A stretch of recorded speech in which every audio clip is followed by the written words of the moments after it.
સુરતમાં પાણીના બિલમાં મોટો ફેરફાર કરાયો। વરાછા, કોસાડ, અમરોલી સહિતના વિસ્તારોમાં હવે વોટર મીટરનું બિલ નહીં પણ પ્રોપર્ટી ટેક્સ ચાર્જ સાથે જમા થશે। સુરત મ્યુનિસિપલ કોર્પોરેશન દ્વારા મોટા વરાછા, કોસાડ, અમરોલી, છાપરાભાઠા, વરિયાવ, પર્વત, ડુંભાલ અને પુણા વિસ્તારમાં પાણીના બિલ વસૂલવાની પદ્ધતિમાં મોટો ફેરફાર કરવાનો નિર્ણય લીધો છે। આ વિસ્તારોમાં હવે વોટર મીટર મુજબ અલગથી પાણીનું બિલ આપવાને બદલે તેનો ચાર્જ પ્રોપર્ટી ટેક્સના બિલમાં જ સમાવી લેવાશે।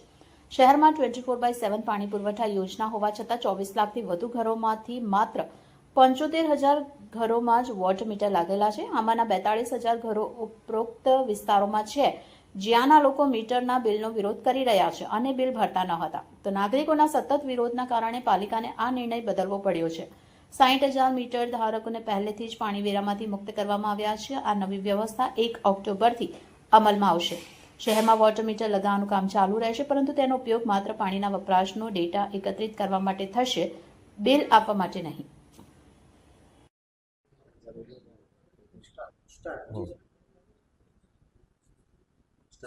છેલ્લા ઘણા સમયથી સુરતના શહેરીજનોને પાણીના બિલના મુદ્દે ઘણી અસમંજસ હતી, કેમ કે અમુક શહેરમાં, અમુક વિસ્તારોમાં પાણીના બિલ આપણે મીટરથી આપતા હતા। એનું કારણ એક હતું કે સુરત મહાનગરપાલિકા 24 કલાક પાણી આપવા માટે કટિબદ્ધ છે અને તેના માટે અમે આ પાણીની ગણતરી પણ કરી શકીએ, તેના માટે મેં બિલ ઇસ્યુ કરવાનું ચાલુ કરેલું હતું, પણ ટેકનિકલ ઇસ્યુને કારણે અમે આ બિલ જનરેટ કરી શકવામાં થોડું મોડું થતું હતું અને ઘણા ઇસ્યુ ઊભા થયેલા હતા, જેને કારણે આ ફરિયાદો અમારા પ્રદેશ અધ્યક્ષ શ્રી CR પાટીલ સાહેબ સુધી પણ પહોંચેલી હતી અને તાજેતરમાં જ સુરત આવેલા માનનીય મુખ્યમંત્રી શ્રી ભૂપેન્દ્રભાઈ પટેલને પણ અમારા કોર્પોરેટરોએ આ અંગેની ફરિયાદો કરેલી હતી, જેના માટે લગભગ 1.5 મહિના પહેલાં આદરણીય પ્રદેશ અધ્યક્ષ શ્રી CR પાટીલ સાહેબે મને અને મેયરશ્રીને એક સૂચના આપી હતી કે પાણીના બિલ મુદ્દે અલગ અલગ મત પ્રવર્તી રહ્યા છે અને શહેરમાં એક જગ્યાએ તમે પાણીના મીટરથી બિલ આપો છો અને બીજી જગ્યાએ મીટર વગર બિલ આપીએ છીએ આપણે, તો તે યોગ્ય નહીં કહેવાય। તો આનો સુખદ નિરાકરણ લાવો, તેના માટે ગઈકાલે સ્થાયી સમિતિમાં એક 100 મોટો ઠરાવ અમે કર્યો છે। હવેથી પહેલાંની જેમ જ એરિયા બેઝ આકારણી પ્રમાણે વોટર ચાર્જ વસૂલવામાં આવશે અને અડધા ઇંચ સુધીના કોઈ પણ કનેક્શનને હવેથી પાણી બિલ ઇસ્યુ કરવામાં નહીં આવે। અમે પાણીની ગણતરી કરી શકીએ અને તેના માટે ભવિષ્યમાં ડ્રેનેજનું નેટવર્ક, પમ્પિંગ સ્ટેશનો, સુએજ ટ્રીટમેન્ટ પ્લાન્ટ નિર્માણ કરી શકીએ, તેના માટે પાણીની ગણતરી કરવી આવશ્યક છે। તેના માટે કોર્પોરેશન પાણીના બિલ ઇસ્યુ તો નહીં કરશે, પણ ભવિષ્યમાં પાણીના મીટરો તો લગાવશે, કારણ કે તેના માટે પાણીની ગણતરી કરવી આવશ્યક છે।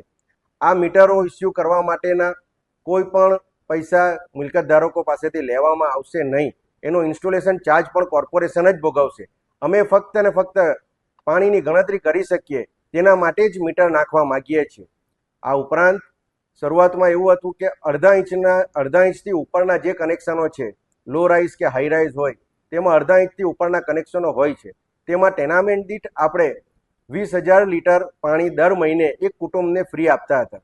હવે આ લિમિટ પણ અમે 20 ની 40,000 કરવા જઈ રહેલા છીએ, જેને કારણે મને લાગે છે કે મોટે ભાગે કોઈને પણ પાણીના બિલ ઇસ્યુ થશે જ નહીં, કારણ કે અમે જે રીતે સર્વે કર્યો છે તે રીતે લગભગ એક ઘરનું 25,000 થી 30,000 લીટર જેટલો મહિને પાણીનો વપરાશ છે અને આપણે જ્યારે 40,000 લીટર પાણી ફ્રી આપી રહેલા છે, તો કોઈને પણ બિલ ઇસ્યુ થવાનો પ્રશ્ન જ ઉપસ્થિત થશે નહીં। અત્યાર સુધીમાં અંદાજે 72,000 થી 73,000 જેટલા પાણીના મીટર લાગ્યા છે અને લગભગ 5 લાખ જેટલા મીટર આપણે લગાવવાના છે।